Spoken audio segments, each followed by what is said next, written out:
Bueno, mis hermanos, entonces continuamos con nuestro estudio del libro de Joel. Mejor dicho, ahora vamos a estudiar el libro de Joel. Continuamos con el estudio de los profetas menores. Y solo como una breve introducción, recordar que los profetas menores son menores no necesariamente porque son más pequeños o porque tienen menos importancia, sino es un asunto estructural y netamente, pedagógico, si pudiéramos decir, ya que la intención de los autores es que estos libros vengan a formar parte de un compendio mayor de profetas. Lo único que por su tamaño y densidad, estos no eran libros como los profetas menores, más densos como los profetas mayores, sino que de hecho, en el principio, antes de que tuviéramos nuestro canon, nuestra Biblia ya como ese compendio de libros inspirados, los profetas menores eran un solo libro.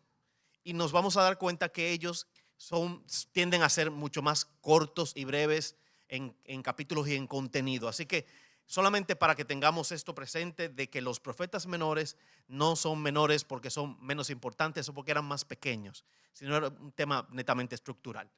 Pero también algo interesante es saber que eran conocidos como el libro de los 12, donde este libro de los 12 formaba en su extensión completa, era lo que compilaba a todos los profetas menores, desde Oseas hasta Malaquías. Pero también interesante en tener perspectiva del tema que vamos a ver a lo largo de los profetas menores, expresado de diferentes maneras. Oseas lo presentó en un contexto de una boda. Vamos a ver hoy cómo Joel lo presenta en un contexto más de un juicio, un evento catastrófico protagonizado por langostas, pero que al final el mensaje central lo vamos a ver desglosado en la mañana de hoy, cómo apunta hacia algo que no necesariamente es solo el juicio. De hecho, podríamos decir que su impacto general es que el pecado, el juicio, pero luego que la misericordia y esperanza. ¿Y qué más? Y proclama la esperanza de un futuro o una futura restauración donde los redimidos habitarán en la presencia de Dios. Así que vamos a ver cómo el profeta Joel, que es el autor justo del libro de Joel, nos presenta estas verdades y esta inspiración de Dios. ¿Qué vamos a estar viendo a nivel de estructura? Bueno, este libro está, y lo podemos dividir de la siguiente manera, son cinco principales estructuras. El libro de Joel, del capítulo 1, los versículos 1 al 2 y al 11, el llamado al lamento. Joel 2, del 2 al 17, el llamado al arrepentimiento. Joel 2, del 18 al 32, la promesa de salvación. Joel 3, del 1 al 16, la promesa de justicia. Y Joel 3, del 17 al 21, la promesa de restauración. Esta sería como la macroestructura que tiene el libro y cómo podemos subdividir los diferentes temas que el profeta presenta de manera muy puntual. Y ya quizá en unos minutos van a tener la hojita, se está imprimiendo. Entonces, hermanos, pero si le preguntáramos al texto y al espíritu del autor, ¿cuál es la idea central del libro? Este libro del profeta Joel describe el día del Señor. El día del Señor como una perspectiva de juicio, como un evento trascendental que iba a marcar el comienzo de la temporada donde Dios justamente iba a proclamar su justicia, iba a pagar de acuerdo a la justicia de Dios a cada cual lo que se merecía. Así que la perspectiva del autor cuando entramos al capítulo 1 de inicio va a ser un poco catastrófica, va a ser un poco de películas de terror, de tener contexto de cuán grande destrucción, juicio va a ser establecido por Dios. Es la manera en cómo el profeta comienza a introducir esa idea del día del Señor. Ese día del Señor que quizás hoy en nuestro contexto de iglesia parece otra cosa. El día del Señor parece un día más de júbilo y de gozo. Pero para el contexto del autor, el día del Señor era el día de juicio. Aunque vamos a ver que lo que la iglesia de Cristo hoy ve como el día del Señor, un día de gracia, bondad, misericordia, celebración, el profeta lo introduce como juicio y destrucción, pero con una mirada hacia algo aún mayor. Y lo vamos a ver en la manera en cómo desarrollamos. Y eso yo creo que es maravilloso, porque eso nos permite ver que detrás de esa perspectiva del autor como tal, de ese autor humano que tiene un flujo de pensamiento, tiene un espíritu, una motivación, el Espíritu Santo siempre nos muestra la gracia del Señor. Por lo tanto, si pensamos un poco en perspectiva, ¿cuál es el tema central? Podríamos decir lo siguiente: si el pueblo no se rinde ante Dios, el día del Señor será un día de horror. Si regresa al Señor, será un día de celebración y bendición. Y esto, hermanos, definitivamente, no solamente para ellos entonces, sino para nosotros hoy, nos tiene que traer a una pregunta: ¿cómo deberíamos o cómo debería el juicio venidero afectar nuestra perspectiva de la vida hoy? No solamente ellos en aquel momento, sino la iglesia hoy. Meditar en cómo la certeza de que hay un día del Señor que ha de venir, y ese día vendrá, y para nosotros será de júbilo y celebración, pero para otros será de condena y de castigo. Cómo esa realidad, que es cierta y verdad porque es la promesa del Señor, nos afecta a nosotros hoy en nuestro día a día. Cómo esto nos hace vivir nuestra vida. ¿Cuáles cosas tenemos en mayor o menor perspectiva? ¿Cuáles son nuestras prioridades? Esta realidad nos debe inclinar a meditar y a reflexionar en ese aspecto de cómo la certeza de que Cristo vuelve y ese día vendrá, y cuando venga celebraremos junto a Él, pero otros no será así. Cómo eso nos ayuda a vivir nuestro día hoy. Así que eso sería como en resumidas cuentas lo que podemos resaltar del tema central, del espíritu del autor y del flujo de pensamiento del autor en el contexto del libro de Joel. Habiendo dicho esto, hermanos, comenzamos con nuestro primer punto o nuestra primera estructura, el llamado al lamento. Y si leyeron Joel capítulo 1 o si comenzaron a hacer ese ejercicio, de hecho los invito a que vayan mientras vamos aquí presentando, también vayan ustedes hojeando el libro. Es un libro corto, 3 capítulos solamente. Entonces, si vemos desde el capítulo 1 la introducción del autor a esta primera escena, llamémoslo así, a esta primera escena, hermanos, no es para nada confortable. No es para nada algo que pudiéramos decir, wow, qué glorioso. Sino que todo lo contrario, es algo espeluznante ver cómo el autor describe el terror, el dolor en alegorías, en muchos símiles, en esas figuras literarias que caracterizaban el contexto de los profetas y sobre todo en la didáctica judía, como los símiles y las comparaciones eran tan evidentes en cada vez que los autores se referían a un evento. Quizás no lo hacían tan directamente, sino que lo hacían más en perspectiva, comparando una cosa con otra. Por lo tanto, cuando vemos el contexto del capítulo 1, ver las montañas van a ser estremecidas y todo el dolor y el terror que se presenta de entrada en ese capítulo 1, hermanos, eso es para uno cerrarlo y no seguirlo leyendo y decir, no, yo no quiero leer esto, definitivamente no. Sin embargo, hermanos, es la manera en cómo el autor, como habíamos dicho, en ese flujo de pensamiento del autor, interpreta el día del Señor en primera instancia. Lo primero que al profeta Joel le vino a la mente en esa interpretación del día del Señor fue juicio. Y no es para menos, hermanos, porque, a ver, recuerdan que habíamos visto en todo el Antiguo Testamento los reyes y todo lo que el pueblo de Israel desde el principio había padecido. Por eso mucho del contexto del pueblo de Israel, siempre mirando hacia el futuro, era que llegaría el día donde Dios se la cobraría. Y todo el que le había hecho algún daño al pueblo de Israel, todo el que le había causado algún dolor al pueblo de Israel, todo el que había negado a Dios, iba a pagar por sus decisiones. Y esa es en primera instancia, como el profeta Joel interpreta ese día del Señor y lo introduce de esa manera en el capítulo 1. Pero si vemos no solamente esa perspectiva inicial del día del Señor, sino si vemos también desde el flujo del pensamiento del autor, vamos a poder identificar dos cosas. Si vemos, por ejemplo, Joel capítulo 1, de 2 al 4, que vemos el terror de ese día que llegaría con justicia para proclamar Dios su justicia. Y Él hacer que sus enemigos paguen por sus actos. Hermanos, entonces, si vemos en esta estructura desde el capítulo 1 al 2:11, vemos dos cosas. Vemos en primer lugar la descripción del día del Señor como el día de juicio.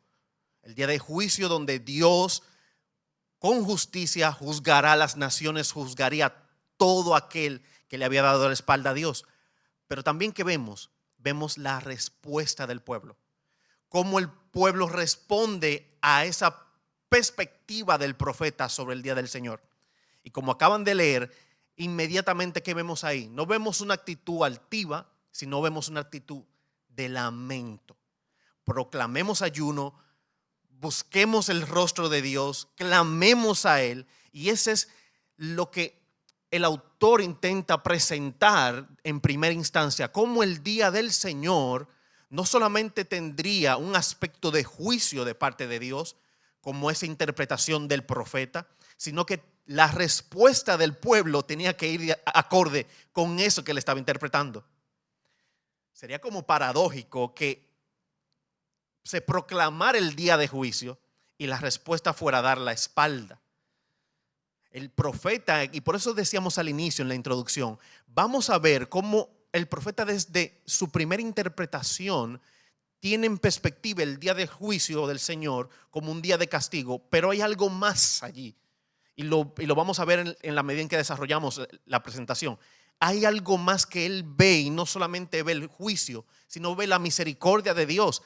¿Y cómo se comienza a reflejar? En la respuesta del pueblo. Si el profeta proclama juicio, justicia de parte de Dios, juzgando a las naciones, juzgando a todos los que le dan la espalda, la respuesta esperada es arrepentimiento y clamor. Arrepentimiento y clamor. Y por eso este libro, cuando nos acercamos a los profetas menores, vamos a continuamente estar viendo esa dinámica, donde vemos a los profetas menores proclamar juicio de parte del Señor con severidad, pero de alguna manera esperando que esto tenga una convicción de pecado delante del pueblo. Y yo creo que hoy también para nosotros es igual, hermanos. Y como decíamos al inicio, para nosotros la iglesia del Señor, el día del Señor es algo que esperamos con ansias. Yo espero el retorno de mi Rey, de mi Salvador, y será un día de celebración, pero sabemos que también para muchos será un día de castigo y de juicio. Por lo tanto, ¿qué esperamos? Esperamos que en ese ya, pero todavía no, en ese interín del tiempo, más personas respondan como responde el pueblo aquí. Clamemos a Dios, busquemos sus rostros, clamemos por misericordia. Entonces, si decimos que como a alto nivel, ¿qué podemos ver de manera particular en esta estructura del 1:1 al 2:11? Vemos dos cosas. Vemos en primer lugar el día del Señor proclamado como ese día de juicio y de castigo, pero a la vez la respuesta oportuna del pueblo a eso que ciertamente era verdad y era esperado porque el profeta lo había dicho de parte de Dios. Pero en segundo lugar, cuando vemos la siguiente estructura de Joel capítulo 2 al 12, vemos también el llamado al arrepentimiento. Y fíjense cómo las palabras nos van a ir conectando con una historia más amplia. El llamado al clamor, el llamado al arrepentimiento.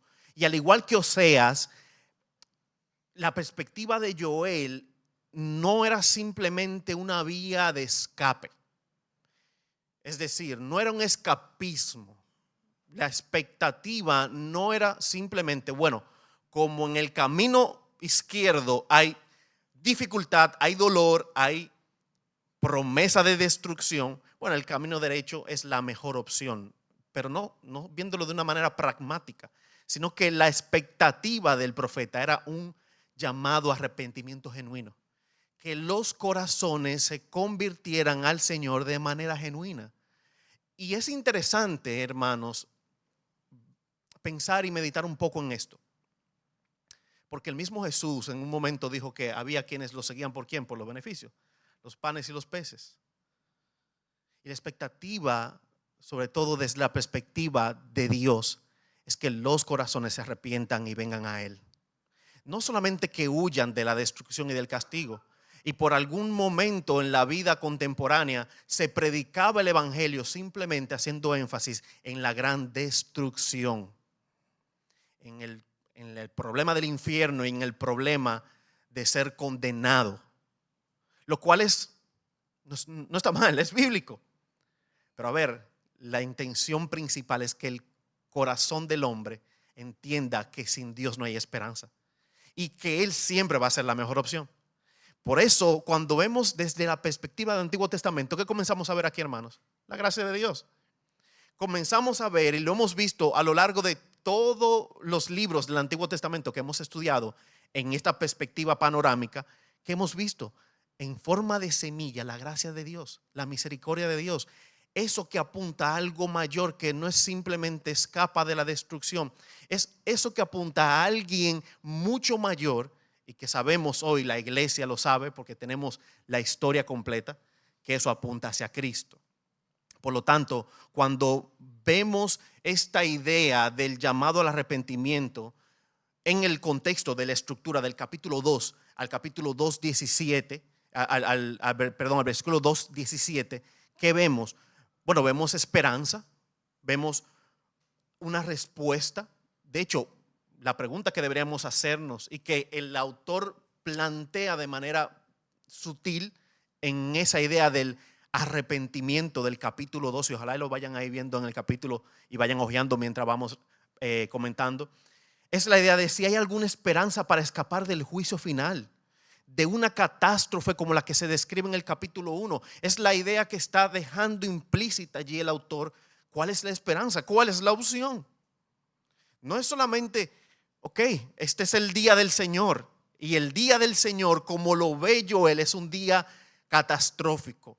Pero ¿qué opción tienen? ¿Hacia dónde pueden ir?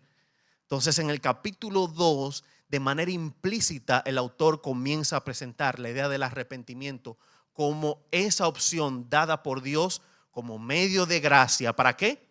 Para salvarlos. Para salvar a aquellos que se arrepintieran de todo corazón y vinieran a Él. De hecho, la respuesta a la pregunta la vamos a ver también en el contexto de esa semilla de la gracia, donde Jesús es la respuesta. Para ellos entonces no era tan claro la idea del Mesías o de este Mesías nuestro, de Jesús. Ellos sí tenían una idea de Mesías, un Mesías con un rol más político que el rol de Salvador, un Mesías con un rol más de ese guerrero fuerte que del Cordero de Dios. Pero cuando lo vemos hoy nosotros y haciendo este ejercicio de aplicarlo, hermanos, que cuando vemos esto contexto, ¿hacia dónde debemos mirar? Hacia Cristo Jesús. Debemos mirar hacia el plan perfecto de Dios desde la eternidad, plasmado aún en la antigüedad, que nos apuntaba a un verdadero Salvador, a un camino de esperanza que no solamente nos iba a alejar de la destrucción profetizada, sino que era el mejor de los caminos. El camino que Dios había trillado y había plasmado para nosotros, para ellos, para aquellos que se arrepintieran y voltearan su mirada a Dios de todo corazón. No sé si esto, hermanos, les sorprende. A mí me sorprende. ¿Sabe por qué? Porque en el contexto del Antiguo Testamento no era común esa perspectiva, aunque la hemos venido estudiando. Para nosotros es fácil hoy, pero para ellos entonces no era tan fácil.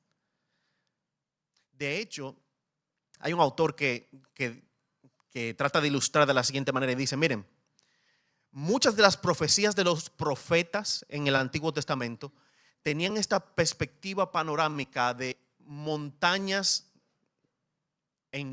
sí, que están de manera como consecutiva, donde a veces pensamos que es una sola montaña, pero son una cadena de montañas y que una conecta con la otra y se ve en una panorámica como a veces tridimensional.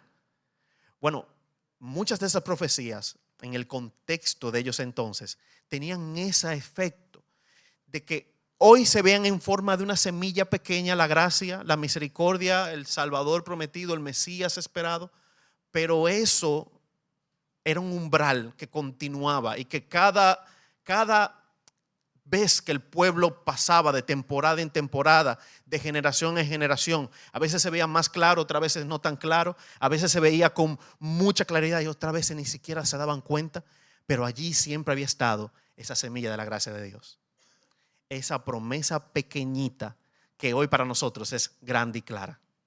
Hermanos, no sé si eso les sorprende, a mí me sorprende de que por la gracia de Dios hoy nosotros tengamos toda la verdad revelada. Qué fácil es, ¿no?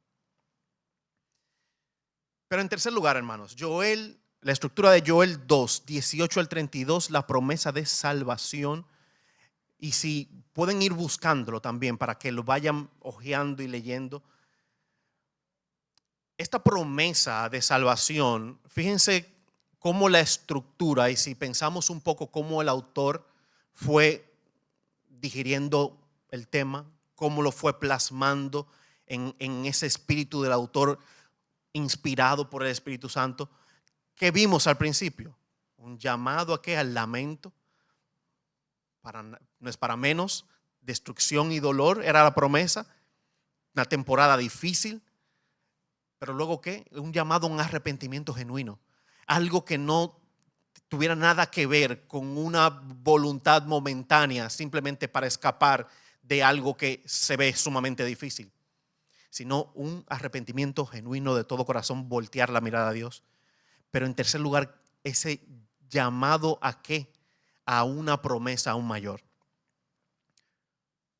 Por ejemplo, si vemos Joel 2, 28 y 31, el día del Señor no trata simplemente del fin del mundo, y fíjense cómo estábamos desde el principio introduciendo que la idea del autor sobre el día del Señor, a pesar de que de entrada se presenta como algo trágico, el desarrollo de todo el texto se ve como hay una perspectiva ascendente, algo que no solamente lo presentado, sobre lo cual él sigue desarrollando más dolor, juicio, condenación, sino que comienza con esta dura realidad para luego ir presentando la esperanza, presentando la promesa, presentando hacia dónde deberían correr aquellos que aman a Dios, aquellos que han sido confrontados por esta verdad y que de todo corazón no solamente quieren escapar de una realidad dura, sino quieren buscar la gracia y el favor de Dios.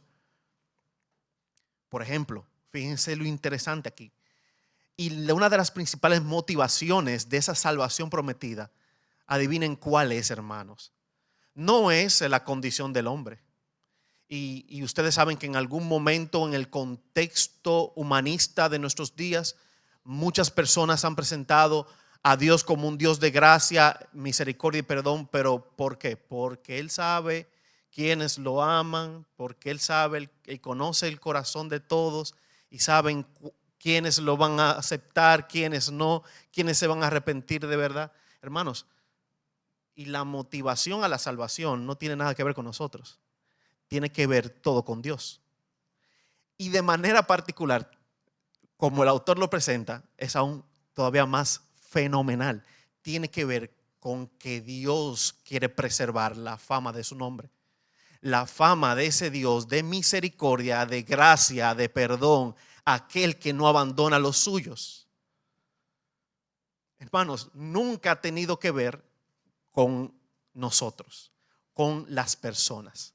El profeta Joel lo presenta en el versículo de Hechos 17, resalta que una pregunta que dice: ¿por qué han de decir entre los pueblos dónde está su Dios? ¿Por qué han de decir entre los pueblos dónde está su Dios? Entonces la preocupación de Joel aquí primariamente no es simplemente traer la idea del juicio, condenación, el llamado al arrepentimiento, sino posicionar en ellos entonces y en nosotros hoy la idea de que Dios está en busca de nuestra salvación primariamente porque así Él lo ha querido. Y lo más importante para Dios es que su nombre, su gloria, sus atributos conocidos hoy como misericordia, gracia y perdón sean perpetuados eternamente. Y que todo el mundo pueda reconocer a Dios con esas cualidades.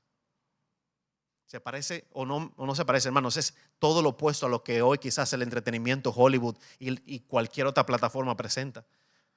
Presentan a Dios como ese tirano, como ese que está simplemente sentado allí juzgando y a veces sin hacer nada, y argumentos como ¿y dónde está Dios? De hecho, justo en septiembre se celebra, o se recuerda mejor dicho, el terrible evento de las Torres Gemelas. Y en una entrevista que hizo Larry King, un periodista norteamericano muy famoso, a Amy Graham, la hija de Billy Graham, la pregunta que le hizo Larry King fue: ¿dónde estaba Dios? ¿Dónde estaba Dios el día que pasó esto? ¿Qué hizo Él? Aunque la respuesta de Amy Graham quizás yo no esté tan de acuerdo, pero su respuesta fue: ¿dónde estábamos nosotros cuando la Biblia se sacó de las escuelas? ¿Dónde estábamos nosotros cuando la oración se dejó de ser pública en las escuelas? ¿Dónde estábamos nosotros cuando Dios ha sido desplazado en todos los lugares? No estoy tan de acuerdo porque una cosa no tiene que ver con la otra. Sabemos que vivimos en un mundo caído, Dios lo gobierna soberanamente, pero el reflejo del pecado y de la maldad no tiene nada que ver con Dios. Pero recordar que Dios ha estado en el mismo lugar y que sus atributos son los mismos siempre: gracia, misericordia y perdón, aún desde el primer evento del pecado allí en Génesis con Adán y Eva. Es lo que justo el autor y el profeta Joel quiere dejar implícitamente plasmado para que eso quede claro para todas las generaciones. La motivación de Dios a salvarlo es porque Dios quiere preservar su nombre, su gloria, su gracia, su misericordia y su bondad por la eternidad. Y para nosotros también hoy, mis amados hermanos, la principal motivación nuestra para venir aquí a los pies de Dios ha sido Dios mismo. No hemos sido nosotros, y nunca será el hombre el que busca a Dios primero. Dios busca al hombre primero.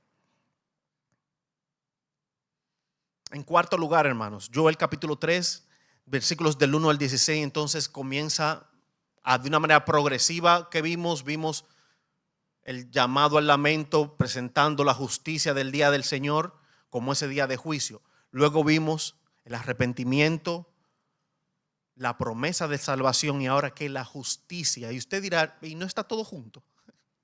No es lo mismo, la justicia, la salvación. No, hermanos, son cosas diferentes. Son cosas diferentes porque tienen implicaciones diferentes. Y es justo lo que el autor también va presentando de manera progresiva, como una cosa está conectada con la otra, pero tienen diferentes implicaciones. En el caso de la justicia, hay un juicio. Hay un juicio, y de hecho fue lo primero que presentó el profeta Joel en el capítulo 1, en esa introducción a este libro. De entrada vemos el peor de los escenarios, el escenario del juicio y de la condenación. Pero justamente ese juicio, esa condenación, está hablando de la justicia de Dios, y era la interpretación que tenía el profeta Joel sobre el día del Señor. Pero ese día del Señor para él iba a implicar, y tiene todo el sentido, y de hecho es parte de lo que pasará cuando se cumpla la promesa del retorno de Cristo. Ciertamente habrá justicia, hermanos. Habrá justicia. De hecho, Joel capítulo 3, versículo 1 al 2. Porque aquí que en aquellos días y en aquel tiempo en que haré volver la cautividad de Judá y de Jerusalén, reuniré a todas las naciones y las haré descender al valle de Josafat, y allí entraré en juicio con ellas a causa de mi pueblo y de Israel mi heredad. Hermanos, Dios es un Dios de justicia y Él no está de espalda a la maldad de los pueblos. Y usted dirá, o nosotros no, pero muchos dirán hoy, ¿y dónde está Dios? ¿Dónde está cuando pasa toda esta calamidad que hoy vemos? Él prometió que Él hará justicia en su día. Y por eso todos nosotros hoy, y viéndolo no solamente en la perspectiva de ellos entonces, su esperanza era la esperanza de un Mesías que retornaría para establecer justicia ante la maldad de todos los pueblos en contra de Israel. Pero para nosotros hoy, la iglesia del Señor, esto también es una realidad. Tenemos la esperanza de que un día el Señor volverá y va a volver. Y cuando vuelva, esta impiedad que quizás vemos en nuestros días, de los cuales pudiéramos mencionar toda una lista de cosas que se están haciendo hoy injustamente. Pero hermanos, eso no va a quedar así. Y aunque para muchos hoy en día el malo siempre gana, o el malo se sale con las suyas, hermanos, cuando Dios establezca su día de juicio, eso será tristemente, porque no debe dejar de ser para nosotros algo que nos lleve a tristeza, hermanos, porque muchas personas van a padecer producto del juicio de Dios. Y por eso yo creo que cuando nos acercamos a este libro de Joel y lo vemos en perspectiva y su visión del día del Señor, del juicio, y también lo vemos en esa progresión, como dijimos, esas montañas una detrás de otra, recordar sí hay un día de juicio, pero para el pueblo del Señor hoy, esto debe ser también un llamado ¿a qué? Al lamento. Y quizás no el lamento porque no tenemos la redención, no tenemos al Salvador, nosotros lo tenemos, pero lamento por aquellos que aún no lo conocen. La iglesia debe siempre tener presente en sus corazones y en sus oraciones aquellos que aún no conocen al Señor, aquellos que aún no han sido alcanzados por la gracia del Señor. Y nuestra actitud debe ser también de lamento por ellos. Señor, ten misericordia. Ten misericordia de aquellos que no te conocen. Alcánzalos. Porque en algún momento, hermanos, usted y yo éramos de esos que tampoco habíamos conocido al Señor. Entonces, la promesa de justicia introducida aquí, capítulo 3, versículos del 1 al 2, comenzamos a ver que esa promesa de juicio a las naciones, como acabamos de leer, esa promesa de que ciertamente Dios va a establecer su justicia. Y eso es infalible e innegable. Eso ha de pasar. Y así lo plasma el profeta con esa intención. Para por último, en esa progresión que hemos estado viendo de este mensaje del profeta, que al final es la idea que queremos transmitir a ustedes en esta panorámica, el espíritu del autor, la idea principal, ese flujo de pensamiento, cómo es estructurado el libro, cómo este libro se conecta en una sola narrativa, en una sola historia, y al final hacia dónde nos va a llevar esa historia que se está relatando de una manera continua y progresiva. Nos lleva hacia dónde, hacia la promesa de restauración. Una promesa la cual, si leemos por ejemplo el capítulo 13, el versículo 18, sucederá que en aquel tiempo en que los montes destilarán mosto y los collados fluirán leche, y por todos los arroyos de Judá correrán aguas, y saldrá una fuente de la casa de Jehová y regará el valle de Sitín. Es decir, aquí en esta alegoría y en esta comparación, ¿qué está el autor plasmando? Una esperanza de restauración, que es la narrativa que hemos visto en todos los libros, y de hecho hemos visto esa narrativa aún en el Nuevo Testamento, cómo concluye nuestra Biblia hoy. El libro de Apocalipsis, aunque para muchos es un libro cargado de mucho morbo, pero solo para aquellos que no han entendido o que no le han explicado que el libro de Apocalipsis es un libro de esperanza.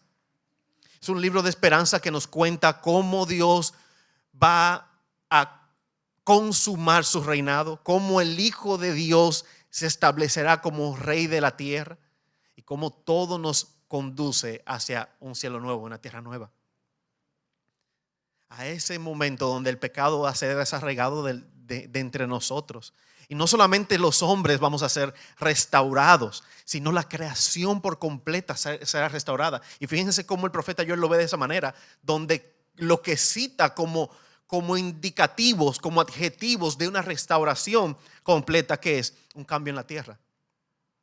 Agua fluirá, leche, una fuente saldrá de la casa de Jehová, utilizando ese lenguaje poético característico de este tipo de narrativas. Entonces, ¿qué vemos aquí en esa promesa de restauración?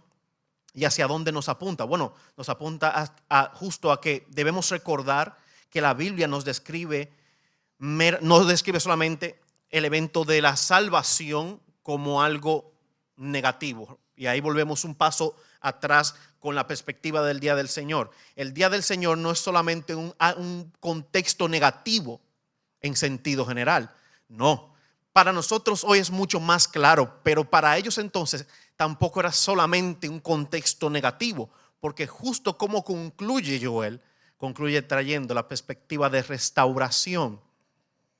Entonces, no debe ser visto solamente como el aspecto del juicio de Dios únicamente, sino que debe ser visto como lo que es en sentido general, el día en que Dios retornará o el día en que Dios establecerá su justicia, su gracia, su misericordia y su favor, donde el mismo Dios se ocupará de transformar todas las cosas. Para nosotros, de hecho, hoy es la perspectiva positiva del día del Señor. Y si lo vemos en dos umbrales, ellos entonces una vista como el juicio del Señor negativamente y nosotros hoy positivamente, porque en la medida en cómo la progresión de las generaciones continúan, tenemos hoy la historia completa, tenemos todas las escrituras, toda la profecía, toda la narrativa, lo tenemos, hermanos, todo. Por lo tanto, hoy vemos que ciertamente ese punto de vista del día del Señor no solamente contaba un día de juicio y de dolor, sino que apuntaba hacia dónde, hacia una restauración que viene de la mano de Dios. Por eso le decía al principio, de manera de introducción, que aunque en el flujo del autor de Joel, cuando introduce el capítulo 1, parecería que simplemente va a estar desarrollando una idea de condenación, vemos en esa estructura que resalta del texto cómo de manera progresiva vemos como una cortina que se va desvelando, como cuando si usted tiene shooter o algo que pone su habitación totalmente oscura, cuando se levanta, cuando se quita o cuando se abre, ¿qué se ve? La luz progresivamente. De igual forma, el profeta Joel, yo creo que va como una cortina que se va desvelando, presentando primero el escenario oscuro, lo difícil, y luego la progresión de ese plan que al final, ¿en qué concluye? En lo que siempre ha concluido: la restauración, el plan de Dios para salvar, para redimir, para restaurar. Amén. Bueno, hermanos, y ya para concluir, y de hecho nos va a quedar como unos 5 minutos, si alguien quiere hacer una pregunta, menos de 5, como 3, para que podamos salir. ¿Cómo podemos concluir, hermanos? ¿Y cómo concluiríamos este estudio a alto nivel del libro del profeta Joel, el cual está muy conectado con Oseas? De hecho, Oseas, y quizás es algo un poco estructural, pero en algún momento también hubo debate entre cuál debería ir primero, si Joel o Oseas, por temas de contexto, pero al final tenemos la manera en cómo Dios quiso en su soberanía que se presentara. Por lo tanto, este libro de Joel, que está muy conectado, Oseas, a estos dos profetas menores, ¿cómo podemos introducirlo y concluirlo? Bueno, hermanos, vemos el que primero en la perspectiva de Oseas, una narrativa similar, pero con un elemento de una boda. Si lo recuerdan, ayer, la semana pasada con el pastor Rafael, esa boda, ese evento que marcaría también el inicio de ¿qué? De un plan, de un evento que iba a consecuentemente traer otras cosas. Y Joel, ¿cómo lo ve?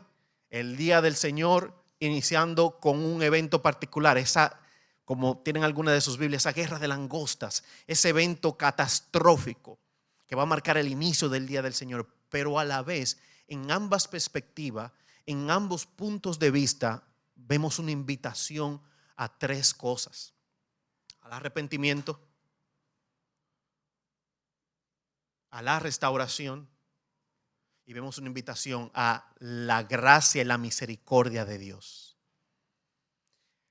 Vemos una invitación de Dios a entrar en su gracia, su misericordia, su arrepentimiento, su salvación. Ese rasgar de los corazones en arrepentimiento del 2:13 es la perfecta idea que nos invita ¿a dónde? Nos invita a nosotros hoy, que tenemos la historia más completa, a mirar hacia quién, hermanos, hacia Jesús. Porque todo lo que hemos visto hoy para nosotros tiene un paso muy lógico. Ok, ¿qué continúa? Cristo Jesús. Hermanos, pero pensemos en ellos entonces. Pensemos en ellos entonces, que no tenían la visibilidad que teníamos nosotros hoy. Por lo tanto, para la iglesia hoy, que tenemos una posición muy aventajada, debemos mirar todo lo que acontece hoy alrededor nuestro con una perspectiva de, en primer lugar, saber que ciertamente Dios ha prometido volver. Y Él volverá, hermanos. Y Él volverá. En Cristo Jesús ha de volver. Y esa es nuestra esperanza.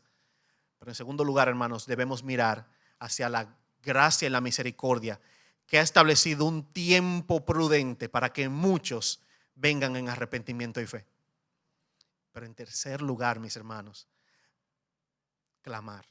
Clamar para que sean muchos más, conforme a la gracia de Dios, que se arrepientan y que entren en la presencia de Dios y que sus pecados sean perdonados, así como los nuestros han sido perdonados.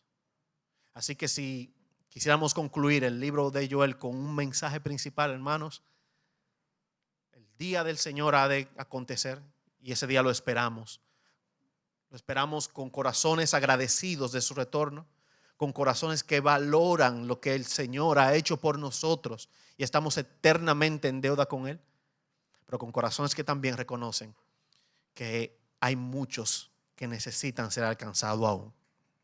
Ser alcanzados por la gracia del Señor, y para eso estamos la iglesia, para ser embajadores de Cristo Jesús. Amén.